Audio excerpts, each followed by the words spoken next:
Hello, America. It's Erick Erickson. It is October 14th, the date I can easily remember.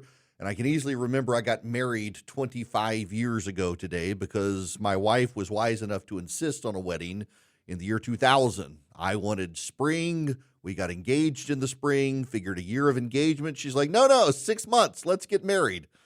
So 25 years ago today, she said, I do. She even said she would love, honor, and obey me. And I have been obeying her ever since and wouldn't want it any other way. Let's get to the news. Up first, Hamas has returned the survivors who they've held hostage. They have returned 4 of the 28 bodies that they have held, but there are 24 bodies Hamas has not returned, and there is no word on those bodies. It is presumed those bodies will not return. Hamas now says it will not give up power in Gaza and is refusing to go along with the rest of President Trump's plan. Pray for the families of those who it appears will never see the bodies of their loved ones returned from Hamas. We should keep that in mind as we celebrate the momentousness of the occasion. The president at the White House today, answering questions from the press, was asked what will happen if Hamas does not disarm. The president said very bluntly that if they do not disarm, we have the means to make them disarm. The reporter asked the follow-up question of what did he mean by that, and the president said, it's not for me to tell you, just that we have the means to make Hamas disarm. The president has a united front from the Arab nations. This is something you do need to understand in the lay of the land. Hamas is a derivative of the Muslim Brotherhood and also Palestinian. The Arab nations, none of them like the Muslim Brotherhood. They all view the Muslim Brotherhood as a destabilizing force in each of their countries. The Jordanians have thrown them out. The Egyptians have made them criminals. The Saudis do not like them. The Emiratis, the Bahrainians, the Omanis, none of them like the Muslim Brotherhood, which is again, Hamas is derived from. None of these nations also like the Palestinians. You have to remember, the Palestinians are not a united ethnic group. They're individual tribes that particularly fight with each other when they're not fighting with the Arab neighbors. The Arab neighbors in the 1950s and 60s, with the rise of Israel, allowed these individual Arab tribes to come into their lands while they intended to fight the Israelis.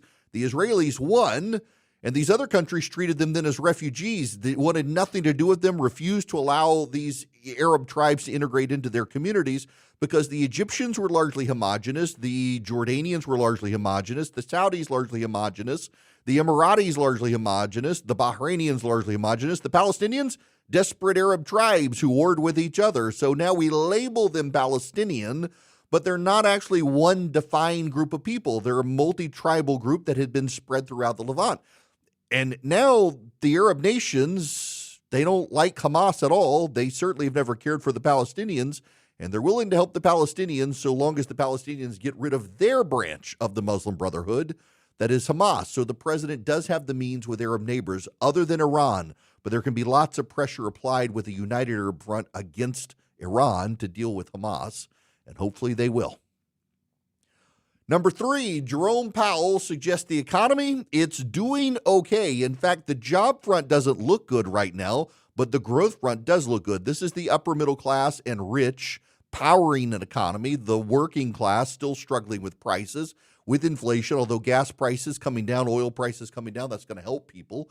But Jerome Powell suggesting this allows for more rate cuts as well, which is a good thing. In fact, let me look at this on the fly as I'm recording this. The Dow up about 345 points. I'm recording this in the afternoon, so it looks like it's going to be closing. The NASDAQ is down, but traders are shrugging off the U.S.-China concerns right now. They think there was a misinterpretation of what China had proposed. Jerome Powell suggests that the tightening at the Federal Reserve is going to end soon, and this looks like, with another rate cut, the economy may not have to worry about recessionary concerns.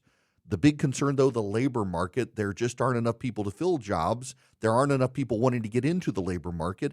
And employers right now, they're not hiring anyway. So there's really capacity for employers to be able to hire, but they're still worried about tariff costs and other costs in the economy. So they're not raising wages and they're not hiring new people.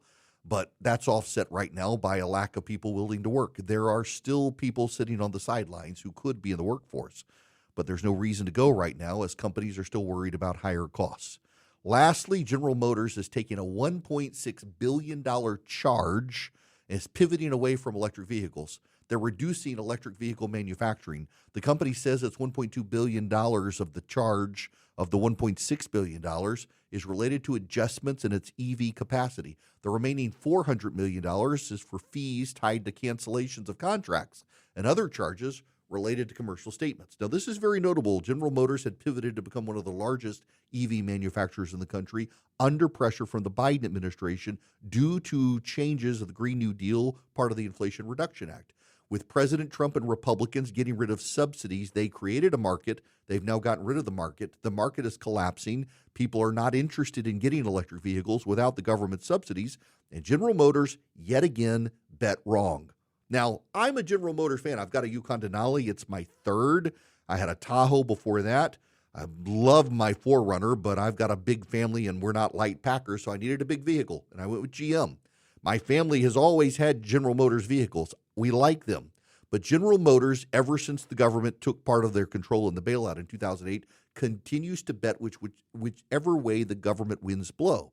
They're not staking out private markets and growing where the private sector wants them to grow. They're taking dictates from Washington, D.C. It continues to be a problem for the current General Motors leadership, which, when they're not taking dictates from McKinsey consultants, like to go with whichever way the government is throwing money instead of striking out on their own like other manufacturers. Contrast General Motors with Toyota. Toyota decided to make a bet on hybrid models. And Toyota, you will recall, had pressure from environmentalists who tried to oust the chairman of the company in Japan for insisting on not going fully electric. Activists, environmentalists wanted fully electric vehicles. That's the direction General Motors went. Toyota said no, it's going with hybrids. It makes more sense to do hybrids. And in fact, Toyota made the right bet. General Motors went with EVs because of environmentalist concerns and the government, and General Motors now taking a $1.6 billion charge and pivoting away from electric vehicles.